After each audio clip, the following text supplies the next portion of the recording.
الحمدللہ کفا وسلام علی عبادہ الذین اصطفیٰ اما بعد۔ محترم ناظرین، پروگرام فضائل اعمال کی اس نشست میں آپ حضرات کا استقبال ہے۔ السلام علیکم ورحمۃ اللہ وبرکاتہ۔ آج کی نشست کا موضوع ہے قربانی۔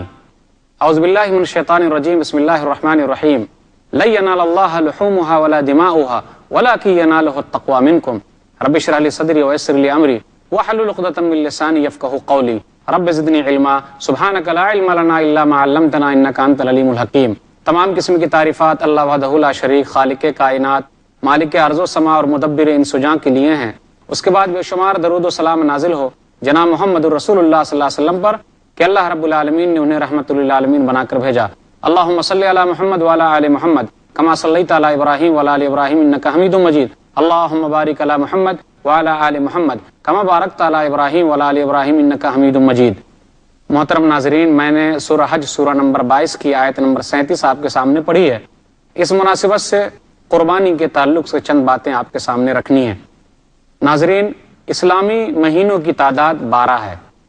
محرم، صفر، ربیع الاول، ربیع الاخر، جمادی الاولی، جمادی الاخرہ، رجب، شعبان، رمضان، شوال، ذوالقعدہ، ذوالحجہ۔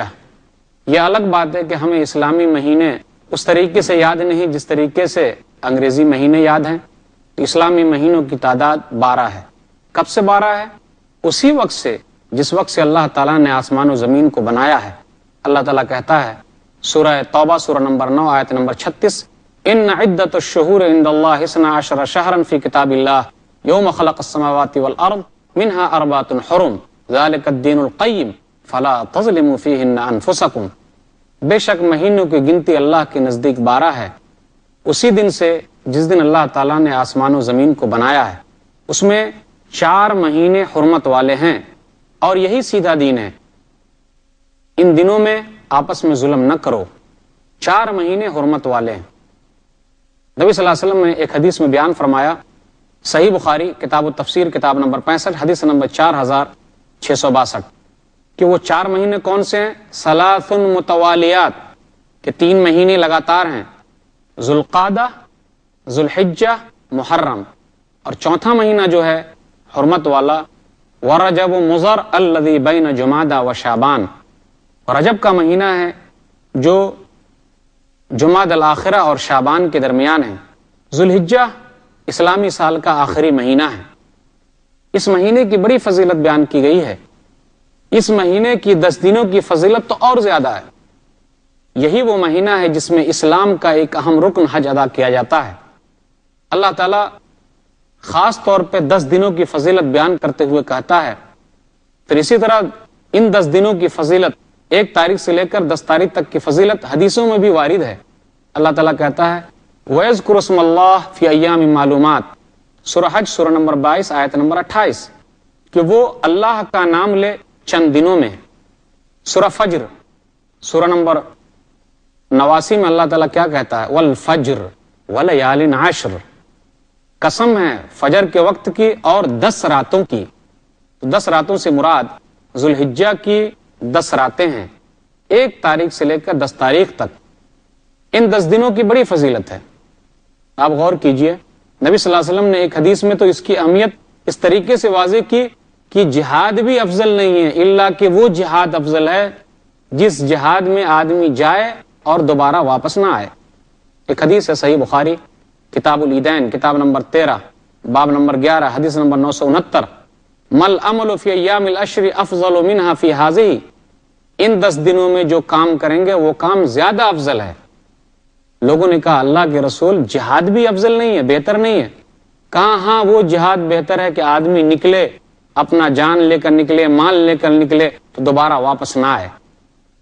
ان 10 دنوں کی فضیلت تو ایک حدیث میں یہاں تک بھی ہے، صحیح مسلم کتاب الاضاحی کتاب نمبر 35 حدیث نمبر 1977، جب 10 دن داخل ہو جائے اور جس آدمی کے پاس قربانی کا جانور ہو تو اس آدمی کو چاہیے کہ اپنے ناخن نہ کٹوائے۔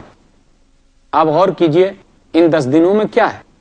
ذوالحجہ کی شروعاتی 10 دنوں میں تو اہم چیزیں ہیں۔ صحابہ کرام کے بارے میں آتا، خاص طور پہ ابو ہریرہ رضی اللہ تعالیٰ عنہ اور عبداللہ بن عمر رضی اللہ تعالیٰ عنہ ان 10 دنوں میں بازاروں میں نکلتے، اور تکبیر بیان کرتے تھے۔ ہم تو تکبیر بیان کرتے ہیں 10ویں تاریخ کو، 11ویں تاریخ کو، 12ویں تاریخ کو اور 13ویں تاریخ کو، لیکن صحابہ کرام ان 10 دنوں میں تکبیر بیان کرتے، اللہ اکبر لا الہ الا اللہ، اللہ اکبر وللہ الحمد، تکبیر بیان کرتے تھے۔ بازاروں میں جاتے تاکہ لوگ بھی ان کے ساتھ تکبیر بیان کرے۔ صحیح بخاری کتاب الادین کتاب نمبر 13 باب نمبر 11۔ انہی 10 دنوں میں تو حج جیسا اہم فریضہ ادا کیا جاتا ہے۔ آدمی زیادہ سے زیادہ اس میں نیکی کا کام کرے، زیادہ سے زیادہ روزے رکھے، اور آپ کو معلوم ہے کہ عرفہ کا روزہ رکھنے میں کتنا بڑا ثواب ہے۔ کس کے لیے؟ جو حاجی نہ ہو اس کے لیے، جو حج پر گئے ہیں ان کے لیے عرفہ کا روزہ نہیں ہے۔ عرفہ کے روزے کی فضیلت بیان کرتے ہوئے نبی صلی اللہ علیہ وسلم نے ارشاد فرمایا، صحیح مسلم کتاب الصیام کتاب نمبر 13 حدیث نمبر 1162، احتسب علی اللہ ان یکفر السنۃ التی قبلہ والسنۃ التی بعدہ، ایک دن کا روزہ رکھنا عرفہ یعنی 9 ذی الحجہ کا روزہ رکھنا 2 سال کے چھوٹے گناہوں کا کفارہ ہے، 1 سال پچھلے اور 1 سال اگلے، اسی 10 دن میں ہے، یعنی ذی الحجہ کی 1 سے لے کر 10 تاریخ کے اندر میں۔ 10ویں تاریخ کو ہم عید الاضحیٰ کی نماز پڑھتے ہیں اور 10ویں تاریخ کو ہم قربانی کرتے ہیں، وہی قربانی جو ابراہیم علیہ الصلوۃ والسلام کی یادگار ہے۔ وہ قربانی ابراہیم علیہ الصلوۃ والسلام کی سنت ہے، ہم سنت ابراہیمی کو زندہ کرتے ہیں۔ میں آپ کو پہلے یہ بتاتا چلوں کہ قربانی، عام قربانی، دنیا کے اندر اس کی تاریخ کافی پرانی ہے۔ جس قوم کے اندر قربانی کا جذبہ نہیں ہے وہ قوم کبھی بھی کامیاب نہیں ہو سکتی۔ جب ضرورت پڑے تو جان کی قربانی، جب ضرورت پڑے مال کی قربانی، جب ضرورت پڑے اولاد کی قربانی، جب ضرورت پڑے تو گھر بار چھوڑ دینے کی قربانی۔ جس قوم کے اندر قربانی کا جذبہ نہیں ہے وہ قوم کبھی بھی کامیاب نہیں ہو سکتی۔ جس کے اندر قربانی کا جذبہ ہے وہ قوم ہمیشہ کامیاب ہے، اور قربانی کے ذریعے ہی قوم دنیا میں زندہ رہتی ہے، ورنہ اسے دنیا میں زندہ رہنے کا کوئی حق نہیں ہے۔ عام قربانی کی بات کروں تو یہ قربانی کا سلسلہ کافی پرانا ہے۔ یاد کیجیے آدم علیہ الصلوۃ والسلام کو اور ان کے دونوں بیٹوں کو، کہ ان دونوں نے قربانی دی تھی، اللہ کا تقرب حاصل کرنا چاہا تھا۔ کس طریقے سے ایک کی قربانی قبول ہوئی اور دوسرے کی قربانی قبول نہیں ہوئی؟ سورہ مائدہ سورہ نمبر 5 آیت نمبر 27، وَاتْلُ عَلَيْهِمْ نَبَأَ ابْنَيْ آدَمَ بِالْحَقِّ إِذْ قَرَّبَا قُرْبَانًا فَتُقُبِّلَ مِنْ أَحَدِهِمَا وَلَمْ يُتَقَبَّلْ مِنَ الْآخَرِ قَالَ لَأَقْتُلَنَّكَ قَالَ إِنَّمَا يَتَقَبَّلُ اللَّهُ مِنَ الْمُتَّقِينَ۔ وَاتْلُ عَلَيْهِمْ، آپ ان کے اوپر آدم کے دونوں بیٹوں کا تذکرہ کیجئے، آدم کے دونوں بیٹوں کی باتیں بتلائیے کہ جب دونوں نے قربانی پیش کی تو ایک کی قربانی قبول ہوئی اور دوسرے کی قربانی قبول نہیں ہوئی۔ اللہ تعالیٰ تقوی اختیار کرنے والے ہی سے قربانی کو قبول کرتا ہے۔ مفسرین نے کہا کہ حابیل نے اچھی قربانی دی تھی، اس لیے اللہ تعالیٰ نے قبول فرمایا۔ آدم علیہ الصلوۃ والسلام کے ایک بیٹے کا نام حابیل تھا، دوسرے بیٹے کا نام قابیل تھا۔ یہ قتل کس وجہ سے ہوا یہ چیز مشہور تو ہے، لیکن کسی قرآن کی آیت سے اور کوئی حدیث میں نہیں ملی۔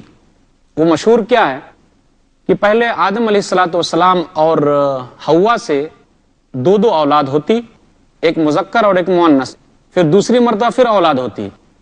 تو پہلی مرتبہ کی جو اولاد ہوئی ہے لڑکے کا، دوسری مرتبہ پیدائش سے لڑکی کے ساتھ شادی کر دی جاتی، اور پہلے والے کا دوسرے کے ساتھ، دوسرے والے کا پہلے کے ساتھ۔ حابیل کے ساتھ جو بہن پیدا ہوئی وہ بہن بدصورت تھی، خوبصورت نہیں تھی۔ اب قابیل کے ساتھ جو بہن پیدا ہوئی وہ بہن خوبصورت ہے، تو حابیل کی شادی قابیل کے بہن سے ہوگی اور قابیل کی شادی حابیل کے بہن سے ہوگی، لیکن حابیل کی جو بہن ہے ایک ساتھ جو پیدا ہوئی وہ خوبصورت نہیں ہے، یہ کہا جاتا ہے۔ تو قابیل نے سوچا کہ کیوں نہیں میں اپنی بہن ہی سے شادی کر لوں۔ اس زمانے میں آدم علیہ الصلوۃ والسلام کی شریعت میں تھا، لیکن قانون تو یہ تھا کہ یہ حابیل کی بہن سے شادی کرتا اور حابیل قابیل کی بہن سے۔ بالآخر ایسا ہوا کہ آدم علیہ الصلوۃ والسلام نے قابیل کو سمجھایا کہ نہیں، جو اللہ کا قانون ہے کہ اس سے شادی کرو تو تمہارے لیے ضروری ہے تم ان سے کرو، گرچہ وہ بدصورت ہے۔ قابیل نہیں مانا تو آدم علیہ الصلوۃ والسلام نے ان سے یہ کہا تم دونوں اللہ کے دربار میں قربانی پیش کرو۔ دونوں نے اللہ کے دربار میں قربانی پیش کی، ایک کی قربانی قبول ہو گئی اور دوسرے کی قربانی قبول نہیں ہوئی۔ جس کی قربانی قبول ہو گئی وہ حابیل تھا، تو حابیل نے قابیل کی بہن سے شادی کر لی۔ تو اب قابیل نے حابیل کو قتل کر دیا، تو اسی کے بارے میں لأقتلنک، میں تجھے قتل کر دوں گا۔ تو جو لوگ نیک لوگ ہوتے ہیں وہ کیا، وہ اللہ سے ڈرنے والے ہوتے ہیں۔ قال لأقتلنک قال انما يتقبل اللہ من المتقین، کہ اللہ تعالیٰ تقوی اختیار کرنے والوں ہی سے قبول کرتا ہے، ان کی قربانی کو لے لیتا ہے۔ تو قربانی کی تاریخ کافی پرانی ہے۔ میں جس قربانی کی بات آپ کو بتانا چاہتا ہوں وہ عام قربانی بھی ہے اور خاص قربانی بھی ہے۔ خاص قربانی وہ جس کا تعلق ابراہیم علیہ الصلوۃ والسلام سے ہے۔ جی ہاں، ابراہیم علیہ الصلوۃ والسلام کی زندگی پر غور کیجئے، ان کی پوری زندگی قربانی ہی میں گزری ہے۔ باپ کو چھوڑ دینے کی قربانی، قوم کے لوگوں کو چھوڑنے کی قربانی، آگ میں کود کر اپنی جان کو پرواہ نہ کرنے کی قربانی، بادشاہ کے سامنے حق بات کہنے کی قربانی، وہی بادشاہ جو نمرود تھا، اللہ کی توحید پھیلانے کے لیے ملک جانے کی قربانی، اپنے جان کی پرواہ نہیں کی، اپنے مال کی پرواہ نہیں کی، اپنے اولاد کی پرواہ نہیں کی، اپنے باپ کی پرواہ نہیں کی، اور اللہ کے دین کو پھیلانے کے لیے کوشش کرتے رہے۔ تو ابراہیم علیہ الصلوۃ والسلام کی پوری زندگی قربانیوں کا ایک بہترین نمونہ ہے۔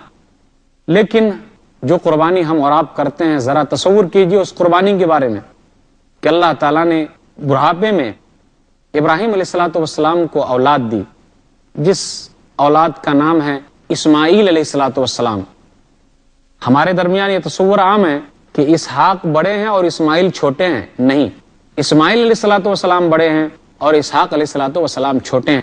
تو ابراہیم علیہ الصلوۃ والسلام کی پوری زندگی قربانیوں کا ایک بہترین نمونہ ہے۔ لیکن جو قربانی ہم اور آپ کرتے ہیں، ذرا تصور کیجئے اس قربانی کے بارے میں کہ اللہ تعالیٰ نے بڑھاپے میں ابراہیم علیہ الصلوۃ والسلام کو اولاد دی، جس اولاد کا نام ہے اسماعیل علیہ الصلوۃ والسلام۔ ہمارے درمیان یہ تصور عام ہے کہ اسحاق بڑے ہیں اور اسماعیل چھوٹے ہیں، نہیں، اسماعیل علیہ الصلوۃ والسلام بڑے ہیں اور اسحاق علیہ الصلوۃ والسلام چھوٹے ہیں۔ اب آئیے اس قربانی کو یاد کیجئے جو عظیم یادگار ہے، کس طریقے سے ابراہیم علیہ الصلوۃ والسلام اپنے بیٹے کو اللہ کے لیے قربان کرنے کے لیے تیار ہو گئے۔ جی ہاں، واقعہ اللہ نے بیان کیا سورہ صافات سورہ نمبر 37 آیت نمبر 100 سے آیت نمبر 110 تک۔ رب حب لی من الصالحین فبشرناہ بغلام حلیم، اے میرے رب تو مجھے نیک اولاد عطا فرما، فبشرناہ بغلام حلیم، تو ہم نے اسے بردبار لڑکا عطا فرمایا۔ فلما بلغ معه السعي قال يا بني اني ارى في المنام اني اذبحك فانظر ماذا ترى قال يا ابت افعل ما تؤمر ستجدني ان شاء الله من الصابرين۔ جب وہ بچہ چلنے کے لائق ہو گیا، تیز دوڑنے کے لائق ہو گیا، تو ابراہیم علیہ الصلوۃ والسلام نے کہا بیٹا میں نے خواب دیکھا ہے کہ میں تجھے ذبح کر رہا ہوں، بول تیری کیا رائے ہے۔ بہترین باپ وہ ہے جو کسی بھی معاملے میں اپنے بیٹے سے مشورہ کرے، وہ اچھا باپ ہے۔ آج کل لوگ چاہتے ہیں کہ میرا بیٹا اسماعیل جیسا نیک ہو، تو کیا ضروری نہیں کہ باپ بھی ابراہیم جیسا نیک ہو؟ جب ابراہیم علیہ الصلوۃ والسلام نے کہا بول بیٹا تیری کیا رائے ہے، تو اسماعیل علیہ الصلوۃ والسلام نے جواب دیا یا ابت افعل ما تؤمر ستجدنی ان شاء اللہ من الصابرین، ابو جان کر گزریے جس کا آپ کو حکم ہوا ہے، انشاءاللہ آپ مجھے صبر کرنے والوں میں سے پائیں گے۔ پھر آگے دونوں چلے، کہاں گئے؟ ابراہیم علیہ الصلوۃ والسلام اسماعیل کو لے کر گئے اور ان کو لٹا دیا۔ فلما اسلما وتلہ للجبین، جب ان کو لٹایا قربان کرنے لگے، اوپر سے آواز آئی قد صدقت الرؤیا، اے ابراہیم تو نے خواب سچ کر دکھایا۔ ہم احسان کرنے والوں کو بدلہ اس طریقے سے دیتے ہیں، ارے یہ تو بڑی آزمائش تھی۔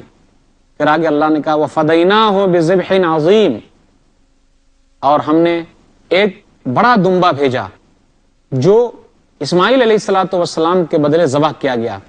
اللہ تعالیٰ نے وہاں اسماعیل علیہ الصلوۃ والسلام کو بچایا اور جنت سے جبریل امین کے ذریعے ایک دمبا بھیجا، جس دمبے کو ابراہیم علیہ الصلوۃ والسلام نے ذبح کیا۔ وہی سنت ہے جس کو سنت ابراہیمی کہا جاتا ہے۔ ہم اور آپ اسی جذبے کو تازہ کرنے کے لیے قربانی کرتے ہیں، لیکن یاد رکھیے اس میں بہت بڑا درس ہے۔ وہ درس کیا کہ جب ہم قربانی کرنے چلیں تو ہم یاد کریں کہ ارے یہ تو جانور کی قربانی ہے، اگر اللہ تعالیٰ ہم سے اپنی جان کی بھی قربانی لے گا تو ہم اس کے لیے تیار ہیں، مال کی بھی قربانی لے گا ہم اس کے لیے تیار ہیں۔ ہم اس جذبے سے قربانی کریں جس جذبے کے ساتھ ابراہیم علیہ الصلوۃ والسلام نے قربانی کی تھی۔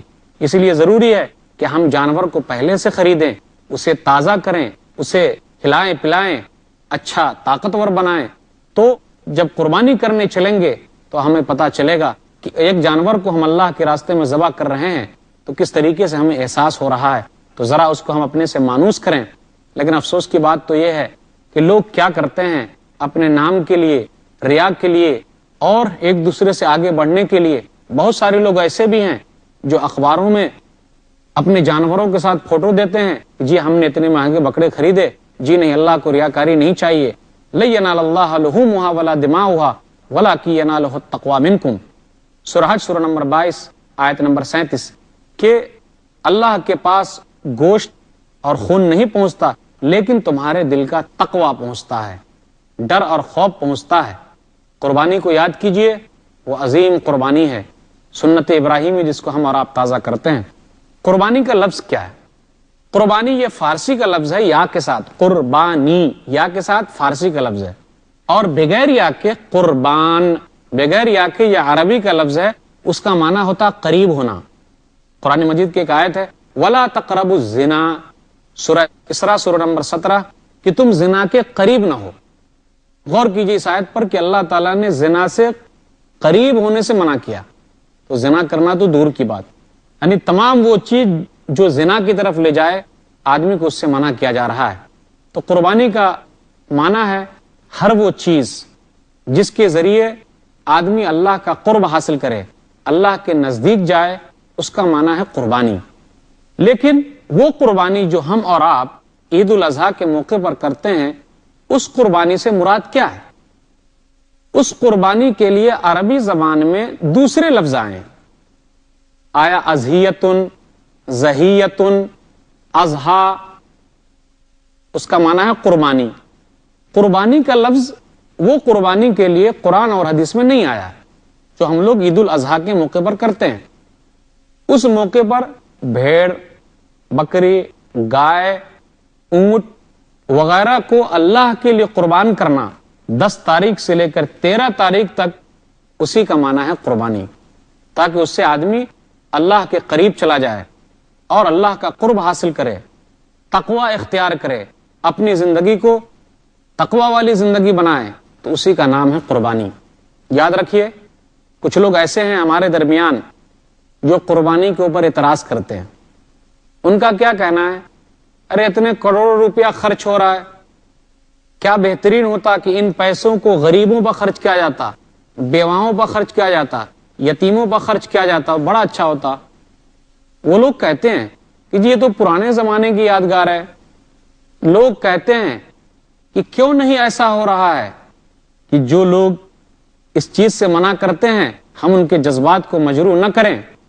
آئیے غور کیجئے ان لوگوں کے بارے میں کیا کہنا ہوگا جب ہم حدیث اٹھاتے ہیں اور دیکھتے ہیں کہ اس قربانی کے بارے میں اللہ تعالیٰ نے نبی صلی اللہ علیہ وسلم کے ذریعے ہمیں کیا کہلوایا۔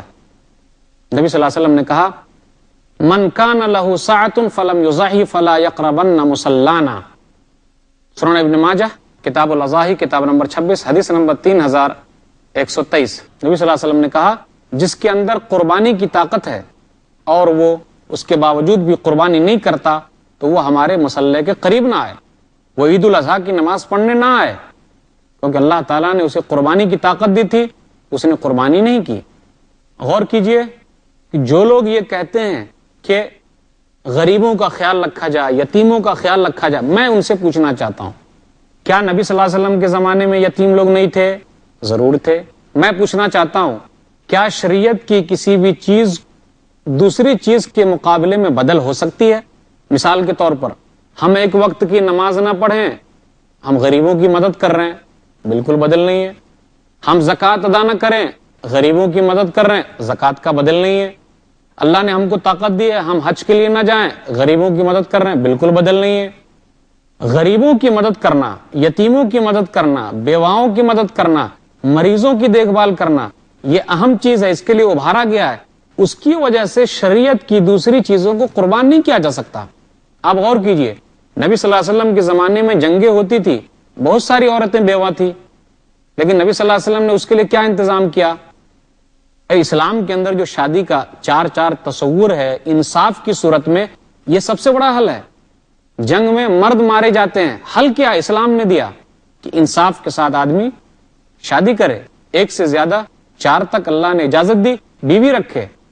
اسلام دنیا کا وہ واحد مذہب ہے جس نے انصاف کی بنیاد پر یہ تمام حل دیا ہے۔ یتیموں کے لیے، بیواؤں کے لیے نبی صلی اللہ علیہ وسلم نے ابھارا ہے۔ صحیح بخاری کتاب الادب کتاب نمبر 78 حدیث نمبر 6005 6006، جو یتیموں کی دیکھ بھال کرتا ہے قیامت کے دن وہ میرے ساتھ رہے گا، جو بیواؤں کی دیکھ بھال کرتا ہے، مسکینوں کی دیکھ بھال کرتا ہے، گویا کہ وہ جہاد کرنے والا ہے، گویا کہ وہ دن میں روزے رکھنے والا ہے اور رات میں قیام کرنے والا ہے۔ یتیموں کو ہم اپنے گھر میں رکھیں، صحابہ کرام نے رکھا تھا، لیکن اسلام کی کسی دوسری چیز کو قربان نہیں کیا جا سکتا۔ لوگ کہتے ہیں جی یہ پرانے زمانے کی یادگار ہے، یاد رکھیے اللہ تعالیٰ ان تمام چیزوں کو یادگار کے طور پر نہیں رکھے گا جو پرانے زمانے کی ایسی چیز ہو جس میں لوگوں کا نقصان ہو۔ تو شریعت کی ایک چیز کو دوسری چیز سے ہم قربان نہیں کر سکتے، یہ اللہ کا حکم ہے۔ نبی صلی اللہ علیہ وسلم مدینہ میں 10 سال تک تھے اور 10 سال تک آپ نے قربانی کی۔ عبداللہ بن عمر رضی اللہ تعالیٰ عنہ کہتے ہیں، سنن ترمذی کتاب الاضاحی کتاب نمبر 17 حدیث نمبر 1507، اقام رسول اللہ صلی اللہ علیہ وسلم بالمدینہ 10 سنین یضحی۔ ہم اور آپ جو قربانی کرتے ہیں اس کا ثواب کتنا ہے وہ صرف اللہ کو معلوم ہے، لیکن میں وہ حدیث آپ کے سامنے پڑھ دوں جو عام طور پر ہم سنتے ہوئے آتے ہیں کہ صحابہ نے پوچھا اللہ کے رسول قربانی کیا ہے؟ تو آپ نے کہا سنت ابیکم ابراہیم، یہ تمہارے باپ ابراہیم کی سنت ہے۔ اللہ کے رسول ثواب کتنا ملے گا؟ تو آپ نے کہا بکل شعرۃ حسنۃ، ہر بال کے بدلے 1 نیکی۔ پھر کہا اون کا کیا ہے؟ تو کہا اون کے ہر بال کے بدلے 1 نیکی۔ یہ حدیث صحیح نہیں ہے کیونکہ اس حدیث کے اندر 2 راوی ضعیف ہے، ایک عائض اللہ اور ایک ابو داؤد نفیع بن حارث۔ عائض اللہ کے بارے میں حافظ ابن حجر رحمہ اللہ نے تقریب التہذیب میں کہا، ترجمہ نمبر 3127 میں ضعیف۔ اس لیے قربانی کا کتنا ثواب ہے اللہ کے اوپر چھوڑیے، اللہ تعالیٰ نیک عمل کرنے والے کے اعمال کو برباد نہیں کرتا۔ اللہ نے کہا انا لا نضيع اجر من احسن عملا، سورہ کہف سورہ نمبر 18 آیت نمبر 30، بے شک ہم نیک عمل کرنے والوں کے بدلے کو ضائع نہیں کرتے۔ یہ چند باتیں تھیں قربانی کے تعلق سے۔ اللہ تعالیٰ سے دعا ہے کہ اللہ تعالیٰ ہم لوگوں کو اللہ کے راستے میں ہر طرح کی قربانی کرنے کی توفیق دے، آمین۔ وآخر دعوانا الحمدللہ رب العالمین، وصلی اللہ علی نبینا محمد وآلہ وصحبہ اجمعین، والسلام علیکم۔